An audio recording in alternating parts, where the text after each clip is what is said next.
হয়ে যাবেন, কোনোটাই চেঞ্জ করা যাবে না, আপনি ট্র্যাক চেঞ্জ করতে পারবেন না, আমরা যে ট্র্যাক প্রোভাইড করছি সেটাই পড়তে হবে। ক্যাপসের ক্ষেত্রেও একই কথা বলবো, এবং ব্যাটের স্টিকারের দিকে ধ্যান রাখবেন।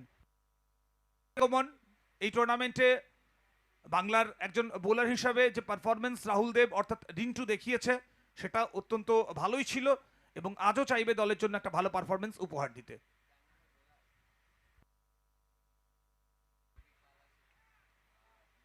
ওদিকে অফ স্টাম্পের একটু বাইরে ছিল। তো আমরা যদি বোলিং ডিপার্টমেন্টের দিকে নজর রাখি, শুরুতেই পারভিন্দেরকে বল করানো হয়েছে, তারপর রাহুল দেব রয় অর্থাৎ রিন্টুকে নিয়ে আসা হয়েছে। সৌভিক পালের মতন বোলার এখনো আসতে বাকি রয়েছেন, এবং তার সাথে বিশ্বজিৎ রয়েছেন।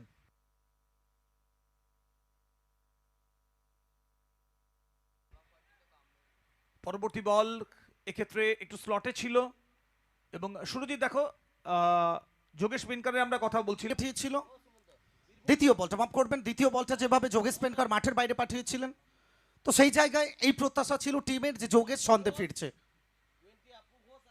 রাহুল দেব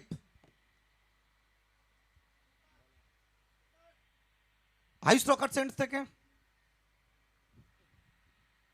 এবারে আশিস হাওয়াই বল, নিচে ফিল্ডসম্যান লুবানা, এবং ফিরতে হবে। আরো একটা উইকেট। তো ক্যাপ্টেন টসে জিতে যে সিদ্ধান্ত।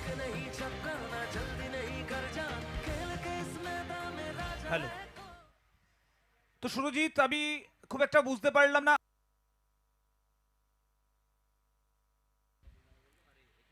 বিজয় পাওলে এখানে প্রশংসা করতে হবে রাহুল দেবের।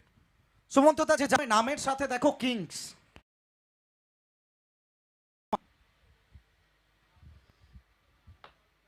ইতিহাস গড়ার পথে, ইতিহাস তৈরি হওয়ার পথে শেষ। ক্যাপ্টেন স্টেপ আউট এবং চমৎকার ফলশ্রুতে ফিল্ডিং রিলিজ। এই ইনিংস শেষ হওয়ার পরই আমরা একটা কালো টিকা দেওয়া অত্যন্ত প্রয়োজন। মুর্শিদাবাদ কিংস 23-0 চলছে দ্বিতীয় ওভারে খেলা, দুটো বল এখনো বাকি।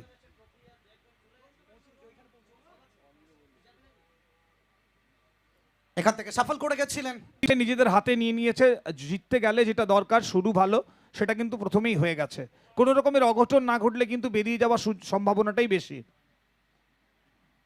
বেরিয়ে যাওয়ার সম্ভাবনাটা বেশি বলতে পরবর্তী ধাপে বেরিয়ে যাওয়ার, এবং সাথে সাথে কিন্তু এখানে একটা দুর্দান্ত এফোর্ট দেখলাম আমরা ক্যাপ্টেন সৌগত মান্নার।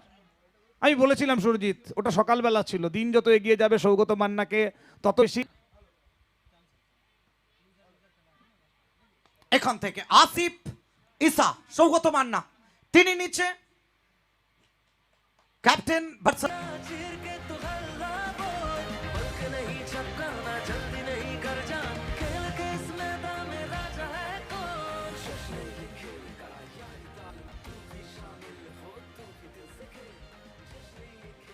একটা ব্রেক থ্রু এর প্রয়োজন ছিল, আপাতত সেটা এসেছে। তবে একটা নয়, অনেকগুলো উইকেট পরপর প্রয়োজন।